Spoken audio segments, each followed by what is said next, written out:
أعوذ بالله من الشيطان الرجيم بسم الله الرحمن الرحيم يا أيها الذين آمنوا كتب عليكم الصيام كما كتب على الذين من قبلكم لعلكم تتقون أياما معدودات فمن كان منكم مريضا أو على سفر فعدة من أيام أخر وعلى الذين يطيقونه فدية طعام مسكين فمن تطوع خيرا فهو خير له وأن تصوموا خير لكم إن كنتم تعلمون صدق الله العظيم وصدق رسوله النبي الكريم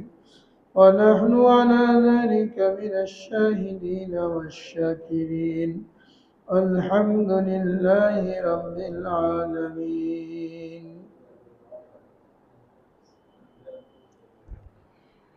আলহামদুলিল্লাহ। মোহতারাম হাজিরিন, আল্লাহ রাব্বুল আলামিন আমাদের কামিয়াবির জন্য, সফলতার জন্য দুনিয়ার এই অল্প হায়াতে আখিরাতের দীর্ঘ সময়ের প্রস্তুতির জন্য বিভিন্ন হুকুম হাকাম এবং বিধান আমাদেরকে দিয়েছেন। তার মধ্যে একটা বিধান হলো রমজান মাসে 1 মাস রোজা রাখা। এই রোজা ফরজ করা সম্পর্কে আল্লাহ রাব্বুল আলামিন সূরা বাকারার মধ্যে আয়াত নাযিল করেছেন, ইয়া আইয়ুহাল্লাযীনা আমানু কুতিবা আলাইকুমুস সিয়াম কামা কুতিবা আলাল্লাযীনা মিন ক্বাবলিকুম লাআল্লাকুম তাত্তাকুন। হে ঈমানদারগণ, তোমাদের উপরে রোজা ফরজ করা হয়েছে যেমন তোমাদের পূর্ববর্তী লোকদের উপরে রোজা ফরজ করা হয়েছিল, লাআল্লাকুম তাত্তাকুন, যাতে করে তোমরা তাকওয়া অর্জন করতে পারো। আইয়ামাম মাদুদাত, অল্প কয়েকদিন। ফামান কানা মিনকুম মারিদান, কিন্তু তোমাদের মধ্যে কেউ যদি অসুস্থ থাকে, আওয়ালা সাফারিন, কিংবা সফরে থাকে, ফাইদ্দাতুম মিন আইয়ামিন উখর, তাহলে পরবর্তী দিনগুলিতে সে এই রোজাগুলির কাজ আদায় করবে। ওয়ালাল্লাযীনা ইউতীকুনাহু ফিদিয়াতুন তাআমু মিসকিন, আর যে ব্যক্তি রোজা রাখতে সামর্থ্য রাখে না তার জন্য ফিদিয়া দিতে হবে। একজন মিসকিনকে খানা খাওয়ানো পরিমাণ টাকা কিংবা খানা। ফামান তাতাওয়া খায়রান ফাহুয়া খায়রুল্লাহ, তারপরেও যদি কেউ রাখে কষ্ট করে তাহলে এটা তার জন্য উত্তম। ওয়ান তাসুমু খায়রুল লাকুম ইন কুনতুম তা'লামুন, তোমাদের জন্য রোজা পালন করা এটা অতি উত্তম যদি তোমরা এই বিষয়টি উপলব্ধি করতে পারতে। এই দুই আয়াতের মধ্যে আল্লাহ রাব্বুল আলামিন অনেকগুলি বিধান আমাদের জন্য বর্ণনা করেছেন। যে একটা রোজা ফরজ করা হয়েছে, রোজার মূল উদ্দেশ্য বয়ান করা হয়েছে যাতে করে তাকওয়া অর্জন করতে পারো। এটা হলো রোজার মূল উদ্দেশ্য। শুধু না খেয়ে থাকা এটা উদ্দেশ্য না। না খেয়ে থাকার মাধ্যমে নিজের নফসানিয়াত, খায়সাত, শয়তানিয়াত, যেগুলি মানুষকে গুনাহ করতে উদ্বুদ্ধ করে, এইগুলিকে দমন করা। তো তাকওয়া অর্জন করার জন্য গুরুত্বপূর্ণ একটা বিষয় এটাও যে অন্য 11 মাসে আমরা যেমন লাগামহীন ইচ্ছা মতন পেট ভরে খেতে থাকি, এখানে খাওয়াকে কিছুটা কন্ট্রোল করা, যাতে করে ক্ষুধার কষ্ট উপলব্ধি করে গরিবের প্রতি, ক্ষুধার্ত মানুষের প্রতি সমবেদনা, সহানুভূতি এটা প্রকাশ করা যায়। আর এই ক্ষুধার কষ্টের কারণে নফস যে ঝিমিয়ে পড়বে, নফস দুর্বল হবে, তো মানুষ গুনাহ থেকে বাঁচবে এবং আল্লাহ তাআলার ভয়, তাকওয়া তার অন্তরে অর্জিত হবে। যেহেতু তাকওয়া প্রত্যেক মানুষেরই অর্জন করা দরকার, এজন্য শুধু উম্মতে মুহাম্মাদি না, আগে যত নবীরা আসছেন, যত নবীর উম্মত ছিল, সকলের উপরেই রোজা ফরজ করা হয়েছিল। তো রমজান মাসের প্রতিটি দিন আমাদের হিসাব করা দরকার, নিজের অবস্থা পর্যালোচনা করা দরকার যে কালকের তুলনায় আজকে আমার মধ্যে কি পরিবর্তন আসলো। এক একটা দিন যাবে আর নিজেদের মধ্যে পরিবর্তন বেশি থেকে বেশি আসা দরকার। রমজান মাসকে 3 ভাগে ভাগ করা হয়েছে। হাদিসের মধ্যে বলা হয়েছে আউয়ালুহু রাহমা ওয়া আওসাতুহু মাগফিরা ওয়া আখিরুহু ইতকুম মিনান নার। রমজানের প্রথম অংশে রয়েছে রহমত, দ্বিতীয় অংশে আছে মাগফিরাত, তৃতীয় অংশে আছে জাহান্নাম থেকে মুক্তি। 3 ভাগে কেন ভাগ করা হয়েছে? মানুষ সারা বছর গুনাহ করতে থাকে, রোজার মাধ্যমে তার এই গুনাহগুলি মাফ হয়। বুখারী শরীফের হাদিসের মধ্যে হযরত আবু হুরায়রা রাদিয়াল্লাহু তাআলা আনহু থেকে বর্ণিত, রাসূল আকরাম সাল্লাল্লাহু আলাইহি ওয়াসাল্লাম ইরশাদ করেন, মান সামা রমাদানা ঈমানান ওয়া ইহতিসাবা গুফিরা লাহু মা তাকদ্দামা মিন যামবিহি। যে ব্যক্তি রমজান মাসে রোজা রাখে ঈমানের সাথে, সওয়াবের নিয়তে, তো তার পিছনের সমস্ত গুনাহ মাফ করে দেওয়া হয়। এখানে সুসংবাদ দেওয়া হয়েছে, 3টা আমলের উপরে সুসংবাদ দেওয়া হয়েছে। একটা হলো মান সামা রমাদানা ঈমানান ওয়া ইহতিসাবা, পুরো রমজান মাস রোজা রাখলো। 2টো শর্ত লাগানো হয়েছে। একটা হলো ঈমান, আল্লাহ তাআলার উপরে ঈমান থাকতে হবে।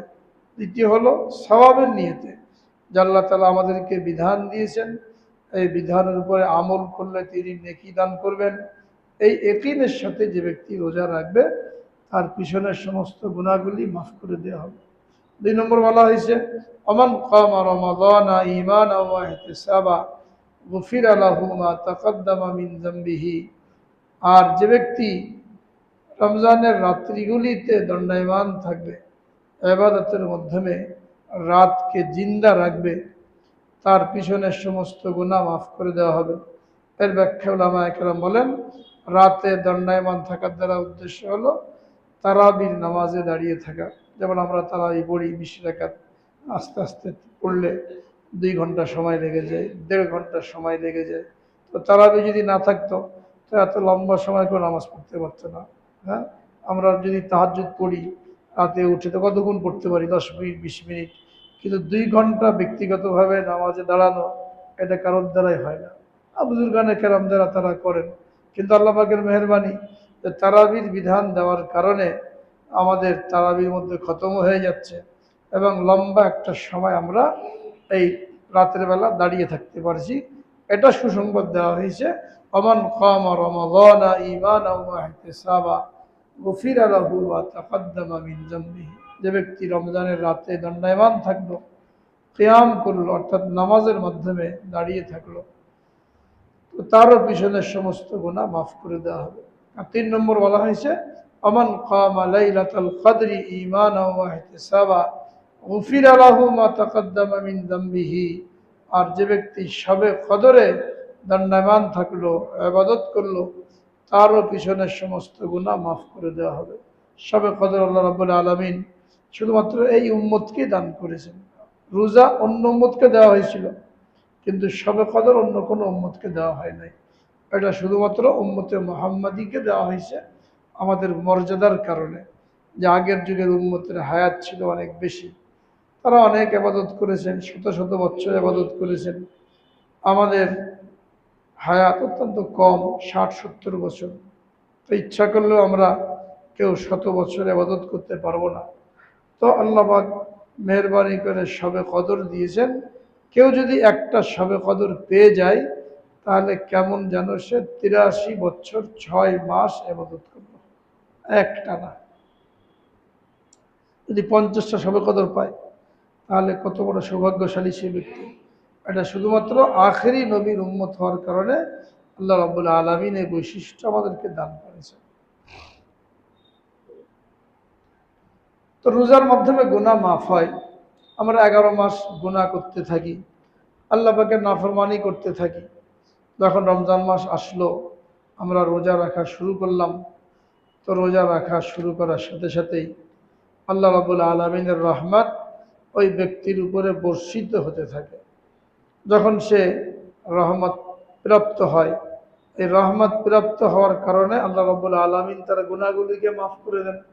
যখন গুনাহগুলি মাফ হয়ে গেল, এখন তার জন্য জাহান্নাম থেকে মুক্তি, জান্নাতের ফয়সালা সিরিয়াল মতন।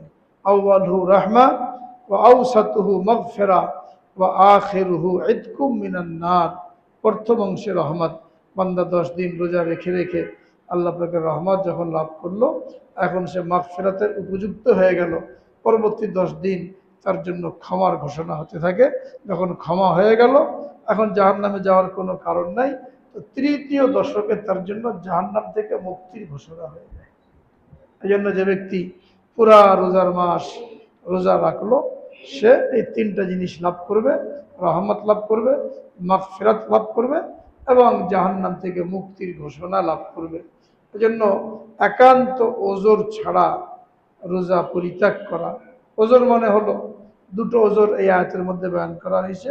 যদি কেউ অসুস্থ থাকে, রোজা রাখতে পারে না, তাহলে তার জন্য মাপ না, পরে রাখবে। অসুখ 2 রকম, একটা হলো এমন অসুখ এখন অসুস্থ কিন্তু পরে সে সুস্থ হবে, এরকম যদি হয় তাহলে এখন রোজা রাখবে না, পরে যখন সুস্থ হবে তখন তাকে রোজা রাখতে হবে। আর যদি এমন অসুখ হয় যে আর ভালো হওয়ার কোনো সম্ভাবনা নাই, যেমন বার্ধক্যের কারণে মানুষ বিছানায় পড়ে যায়, বিছানায় পেশাব পায়খানা করে, হুঁশ জ্ঞান থাকে না, লোকজন চেনে না, কিন্তু সে বোঝে, একটু জ্ঞান ঠিক থাকে, একেবারে বেহুশ যদি থাকে তাহলে তো রোজাও মাপ, নামাজও মাপ। বেহুশ না, মানে বিছানায় পড়ে আছে কিন্তু রোজা রাখার মতন অবস্থা নাই, আর পরে ভালো হওয়ারও কোনো সম্ভাবনা নাই, এই ব্যক্তির জন্য বলা হয়েছে ওয়ালাল্লাযীনা ইউতীকুনাহু ফিদিয়া। যারা সামর্থ্য রাখে না এরা ফিদিয়া দেবে। অনেকে মনে করে অসুস্থ হলে ফিদিয়া দিতে হবে, রোজা রাখার দরকার নাই। এটা কিন্তু ঢালাও ভাবে না, যে পরবর্তীতে সুস্থ হওয়ার সম্ভাবনা আছে, চাই 5 বছর পরে হোক, তখন তাকে কাজা করতে হবে। যদি কেউ মনে করে যে আমি তো এখন অসুস্থ, মনে হয় আর ভালো হব না, এইটা মনে করে সে ফিদিয়া দিয়ে দিল, 5 বছর পরে যে সুস্থ হয়েছে, তাহলে এখন ওই 5 বছর আগের রোজা কাজা করতে হবে। আর ওই যে ফিদিয়া দিয়েছিল এটা তার জন্য নফল দান হিসাবে গণ্য হবে। তো অনেকে মনে করে অসুস্থ হলে ফিদিয়া, এরকম না।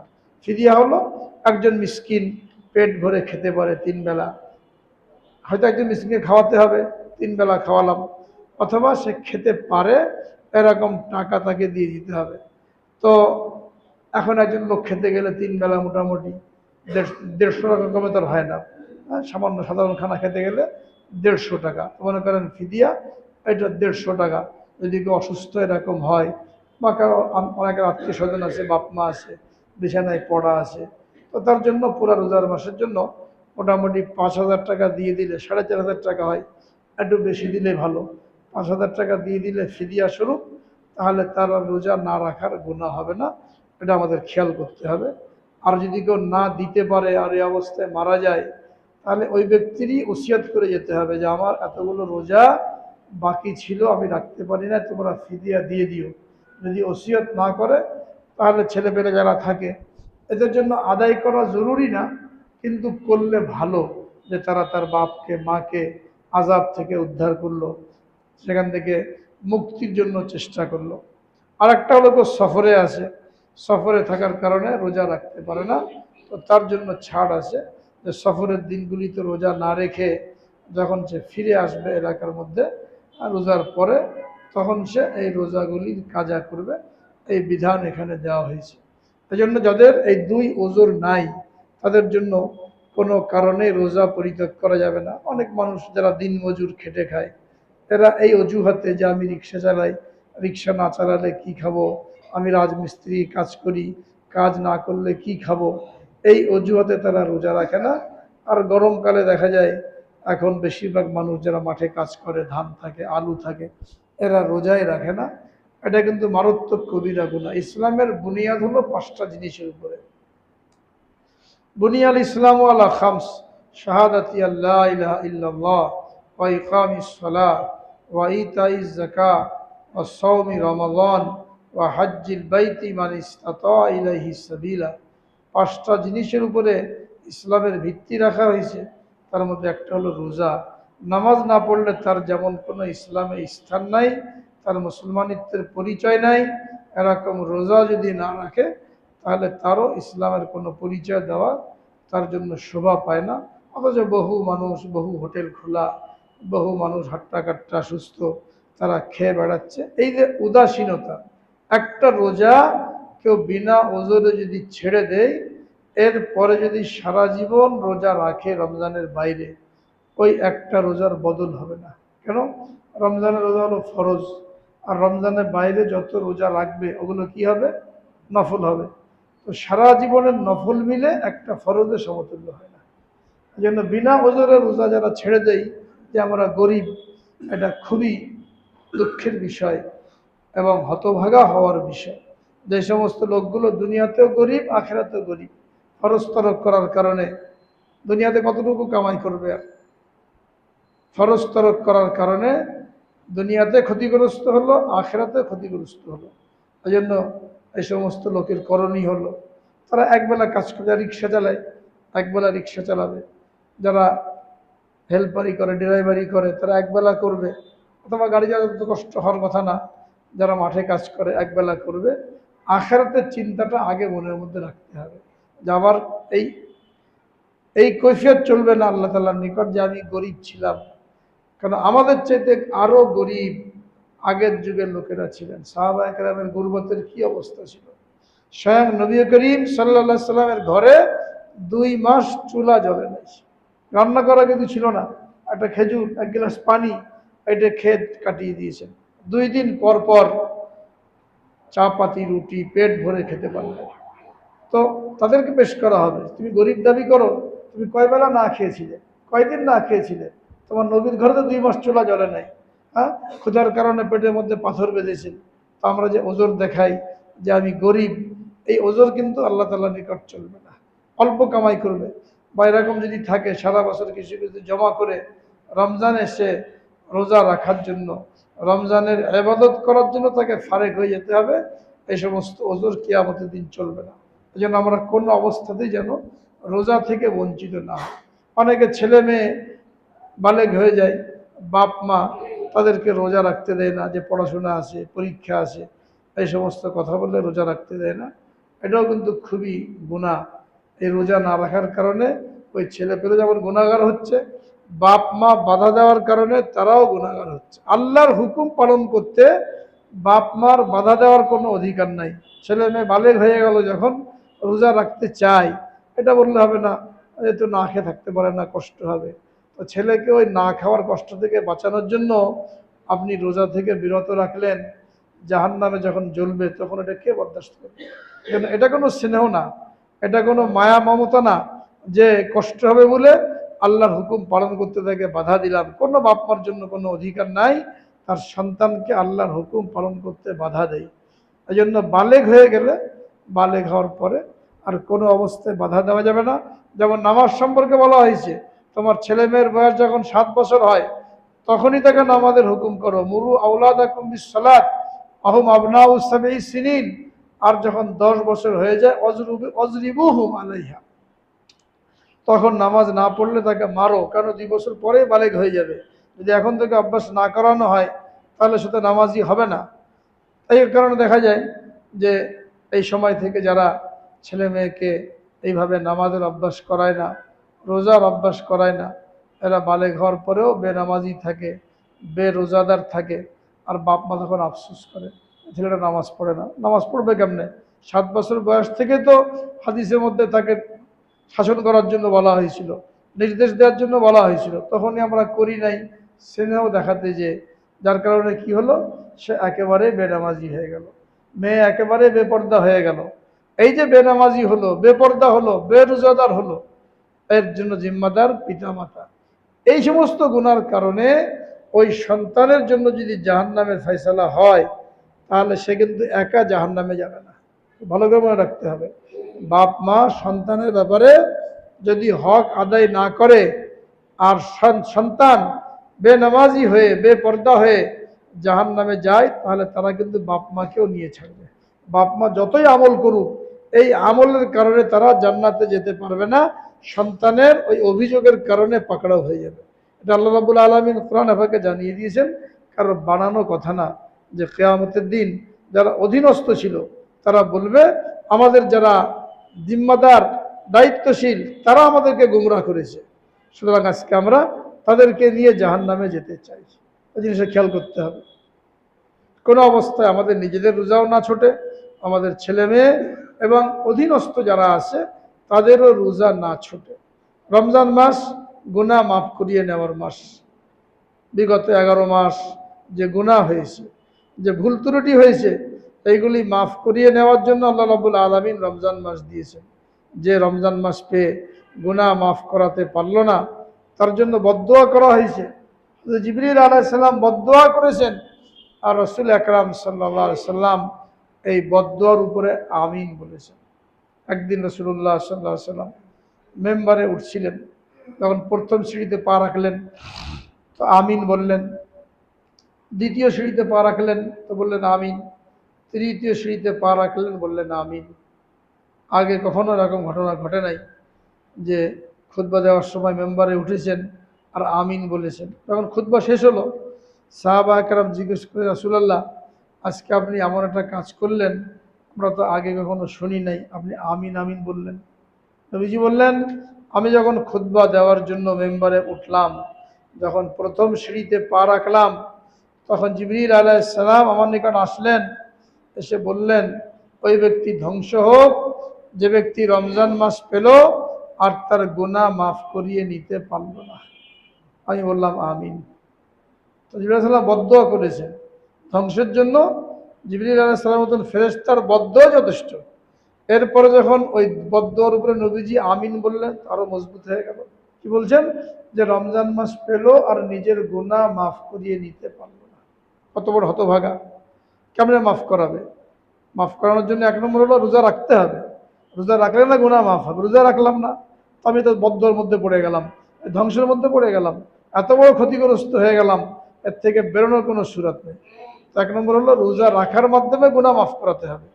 দ্বিতীয় নম্বর হলো রমজান মাসের প্রতিটি কাজ ইবাদতের মধ্যে কাটানো, আমলের মধ্যে কাটানো।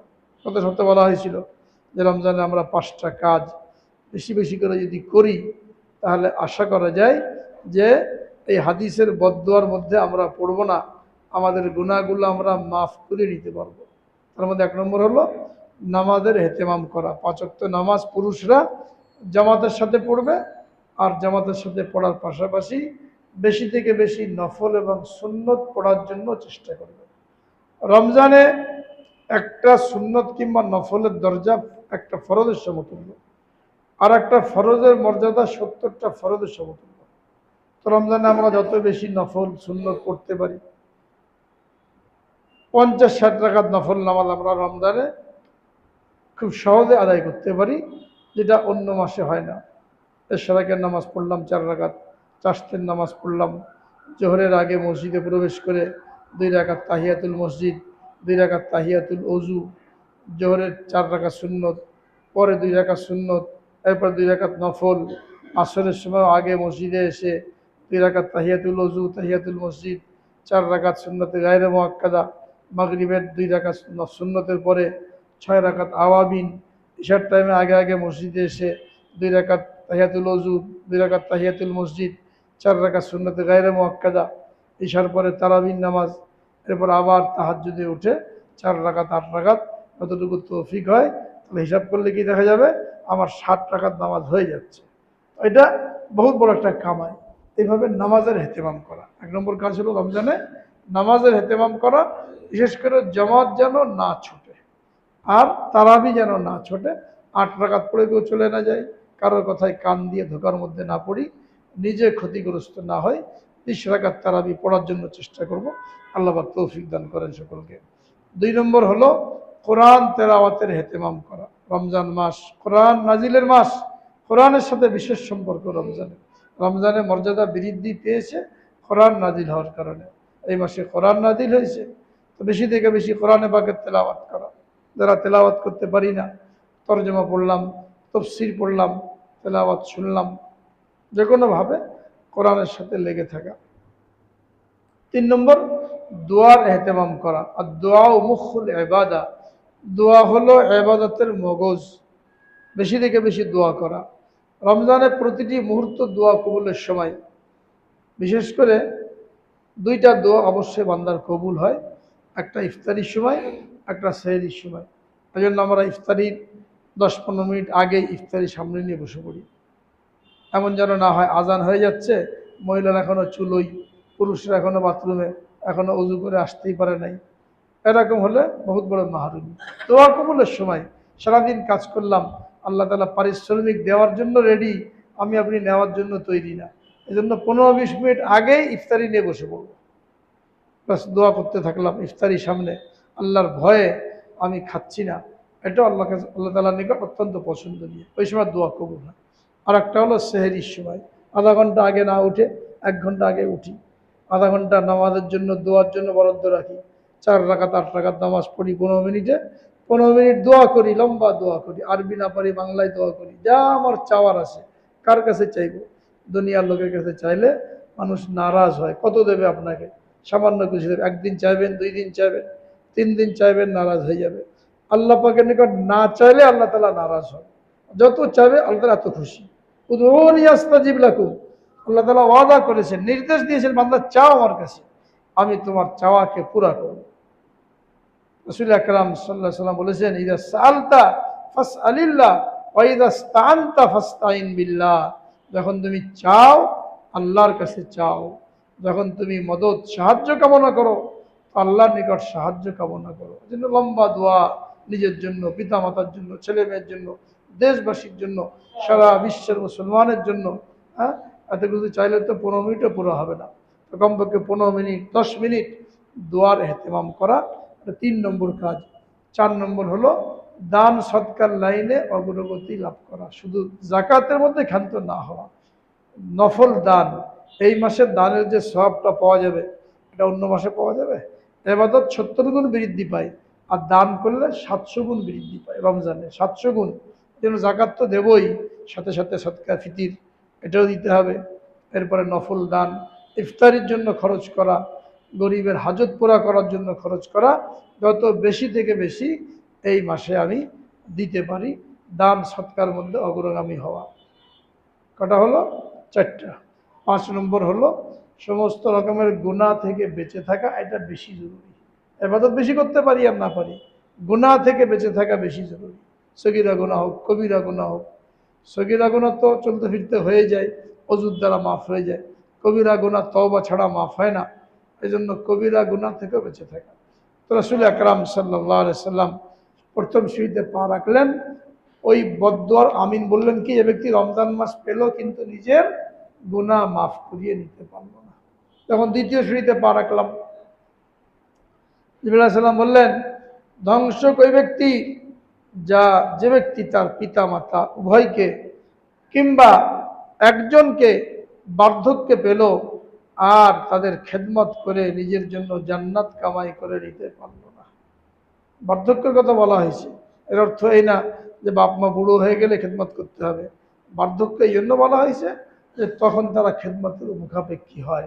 এর আগে তো নিজেরা নিজেদের কাজ করে, ছেলে মেয়েকে করতেও দেয় না, বরং নিজেরাই কি করে, উল্টা ছেলে মেয়ের খেদমত করে।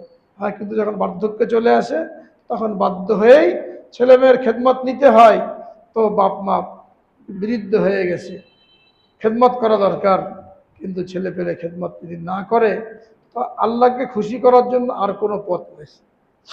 বৃদ্ধ বাপ মাকে উপেক্ষা করে, তাদেরকে কষ্ট দিয়ে, তাদের খোঁজ খবর না নিয়ে আল্লাহ তাআলাকে খুশি করা অন্য কোনো পথ নাই। তাহাজ্জুদ পড়লাম, মানুষের উপকার করলাম, মসজিদে পড়ে থাকলাম, সারাদিন কোরআন শরীফ পড়লাম, এদিকে বাপ মা বিছানায় পড়ে আছে, দেখার লোক নেই, আমি কোনো খোঁজ নিলাম না, এইসব আমলের দ্বারা আল্লাহ তাআলা খুশি হবেন না। হাদিসের মধ্যে বলা হয়েছে, রিজার রব্বি ফি রিজাল ওয়ালিদ ওয়া সাখাতুর রব্বি ফি সাখাতিল ওয়ালিদ, পিতা মাতার সন্তুষ্টির মধ্যেই আল্লাহ তাআলার সন্তুষ্টি নিহিত, পিতা মাতার অসন্তুষ্টির মধ্যে আল্লাহ তাআলার অসন্তুষ্টি নিহিত। এক সাহাবী নবীজির খেদমতে হাজির হয়েছে জিহাদে যাওয়ার জন্য, জিহাদে যেতে চায়। বলে, তোমার বাপ মা জীবিত আছে? জীবিত আছে। তাদের খেদমত করো, তাদের কাছে থাকো, এটাই তোমার জন্য বড় জিহাদ। বাপ মা জীবিত থাকার কারণে তার জন্য জিহাদের বিধানকেও রহিত করে দিয়েছেন। অথচ আমাদের কত মানুষ আমরা এরকম আছি যে বাপ মা বার্ধক্যে চলে গেছে, হ্যাঁ, একটু কাজ করলে তারা খুশি হয়ে যায়। একটু ঘুমের সময় মশারি টাঙিয়ে দিলাম, গোসল করার পরে কাপড়টা ধুয়ে দিলাম, খানা ঠিক খাওয়ার সময় দস্তখানা প্লেট ইত্যাদি নিয়ে গেলাম, খাওয়া হয়ে গেল, একটু তুলে দিলাম, মাকে একটু আরাম দিলাম। কিন্তু এখানেও ছেলেপেলেরা মা বাপকে চাকরের মতন খাটাতে থাকে। হ্যাঁ, এই অবস্থা যতই নামাজ কালাম করুক, যতই কোনো বুজুর্গের সাথে সম্পর্ক রাখুক, এর দ্বারা সে কামিয়াবি লাভ করতে পারবে না। এই জন্য বলছেন, যে ব্যক্তি পিতা মাতা উভয়কে কিংবা একজনকে বার্ধক্যে পেল আর নিজের গুনাহ মাফ করিয়ে নিতে পারল না, সে ব্যক্তি ধ্বংস হোক। আল্লাহ তাআলা আমাদেরকে হেফাজত করেন। তাদের পিতা মাতা আছে, আমরা অবহেলা না করি, চেষ্টা করব তাদেরকে খুশি রাখার জন্য। তাদের পিতা মাতা মারা গেছে, তাদেরও হক আছে। জীবিত অবস্থা যেমন পিতা মাতার হক থাকে, মারা গেলে হক নষ্ট হয় এমন না, মারা যাওয়ার পরে হক থাকে। 4টা হক তাৎক্ষণিক পালন করতে হয়, আর 3টা হক সারা জীবন পালন করতে হবে। যাদের পিতা মাতা মারা গেছে তাদের 3টা হক সারা জীবন পালন করতে হবে। তার মধ্যে একটা হলো মাঝে মাঝে কবর জিয়ারত করা। যদি আশেপাশে কবর থাকে তো কবর জিয়ারত করবে, আর আশেপাশে না থাকলে তাদের জন্য দোয়া মাগফিরাত করতে থাকবে। আর একটা হলো আত্মীয় স্বজন যারা আছে, পিতা মাতার সাথে সম্পর্ক ছিল, মামা, খালা, চাচা, দাদা, নানা, বন্ধু, বান্ধবী, পিতা মাতার সাথে সম্পর্ক, হ্যাঁ, এদের খোঁজখবর রাখা। বাপ মা থাকলে হাদিয়া তোহফা দিতাম, ফলের সময় ফল কিনে দিতাম, ঈদের সময় কাপড় কিনে দিতাম। এখন বাপ মা নাই বলে খুশি, যাক আমার 5,000 টাকা বেঁচে গেল, এই খুশি হওয়ার কোনো কারণ নাই। চাচাকে দেন, মামাকে দেন, নানাকে দেন। চাচাকে দিলে ওই রকমই সব যেমন বাপকে দিলে হতো। মানুষ এটা খেয়াল করেন না, যে বাপ নাই তো আর দিলাম না, মা নাই তো আর দিলাম না, মা নাই তো খালাকে দিতে হবে, খালার খোঁজখবর নিতে হবে। একটা হলো কবর জিয়ারত করা, আর একটা হলো তাদের জন্য দান সৎকার মাধ্যমে ইসালে সওয়াব করা, আর একটা হলো তাদের যে আত্মীয় স্বজন জীবদ্দশায় যাদের সাথে সম্পর্ক ছিল এদের খোঁজখবর রাখা, এদেরকে সাহায্য সহযোগিতা করার জন্য চেষ্টা। যখন 3য় সিঁড়িতে পা রাখলাম, জিবরাইল আলাইহিস সালাম বললেন, ধ্বংস ওই ব্যক্তি যার সামনে আপনার নাম উচ্চারণ করা হলো আর সে আপনার উপরে দুরূদ পড়ল না। নবীজির নাম শুনলে দুরূদ পড়তে হবে, সাল্লাল্লাহু আলাইহি ওয়াসাল্লাম। সংক্ষিপ্ত দুরূদ, জীবনে একবার দুরূদ শরীফ পড়া ফরজ। আর কোনো মজলিসের মধ্যে যখন নবীজির নাম উচ্চারণ হয়, একই মজলিসে বারবার উচ্চারণ হচ্ছে, তো একবার পড়া ওয়াজিব। একবার পড়লে ওয়াজিব আদায় হয়ে গেল, আর বারবার পড়া মুস্তাহাব। দুরূদ শরীফের আমল এমন একটা গুরুত্বপূর্ণ আমল, হাদিসের মধ্যে বলা হয়েছে, মান সাল্লা আলাইয়া ওয়াহিদাতান সাল্লাল্লাহু আলাইহি আশারা। যে ব্যক্তি আমার উপরে একবার দুরূদ পড়লো, আল্লাহ রাব্বুল আলামিন তার উপরে 10টা রহমত নাজিল করবেন। আল্লাহ পাকের রহমত টেনে আনার জন্য দুরূদ শরীফের আমল চলতে ফিরতে উঠতে বসতে সর্ব অবস্থায় পড়া যায়, বিনা ওযুতে পড়া যায়। অনেকে মনে করে বিনা ওযুতে পড়া যায় না, বিনা ওযুতে কোরআন শরীফ পড়া যায়। তো কোরআন শরীফ পড়লে দুরূদ শরীফ পড়া যাবে না? চলতে ফিরতে দুরূদ শরীফ পড়তে থাকা। জুমার দিন বেশি বেশি দুরূদ শরীফ পড়া, দোয়ার মধ্যে আগে পরে দুরূদ শরীফ পড়া। যখন দোয়ার জন্য হাত তুলবো আগে দুরূদ শরীফ পড়বো, পরে দুরূদ শরীফ পড়বো। এই দুরূদ শরীফের বরকতে দোয়া কবুল হবে। তো বললেন, যে ব্যক্তি আপনার নাম শুনলো আর দুরূদ পড়লো না সেও ধ্বংস হোক। তো 3 ব্যক্তির জন্য বদদোয়া করেছেন। আমাদের চেষ্টা করতে হবে যেন আমরা কি করতে পারি, এই বদদোয়া থেকে বাঁচতে পারি। তো রমজান মাস চলে যাচ্ছে আস্তে আস্তে, দেখতে দেখতে 10 দিন চলে গেল, আর 20 দিন বাকি আছে। এই 10 দিনের মাথায় এসে আমাদের প্রত্যেকেই আমরা আমাদের বিশ্লেষণ করি, পর্যালোচনা করি, এই 10 দিনে আমার আমলের লাইনে আমি কতটুকু আগে বাড়তে পারলাম, নামাজ, নফল নামাজ কত রাকাত বেশি পড়তে পারলাম, কোরআন শরীফ অন্য মাসের তুলনায় কত বেশি তেলাওয়াত করতে পারলাম, দান সৎকার লাইনে কতটুকু অগ্রগামী হতে পারলাম। হ্যাঁ, নির্লিপ্ত না থাকা, বরং চিন্তা করতে থাকা যে কালকের তুলনায় আমার আজকের ইবাদত, দান, ভালো কথা, ভালো ব্যবহার, এগুলো কি পরিমাণ বাড়লো। দৈনিক যেমন হিসাব মিলাই যে কালকের তুলনায় আজকের আমল বাড়লো কিনা, তাহলে আমল বাড়ানো সম্ভব। এমনি চলে যাচ্ছে তো দিনগুলি পার হয়ে যাবে। এইভাবে আমরা আমাদের বাকি রমজানগুলি কাটানোর জন্য চেষ্টা করি। আল্লাহ পাক সকলকে তৌফিক দান করেন, গুনাহমুক্ত আমাদেরকে রমজান মাস অতিবাহিত করার হিম্মত এবং তৌফিক দান করেন। আখিরু দাওয়ানা।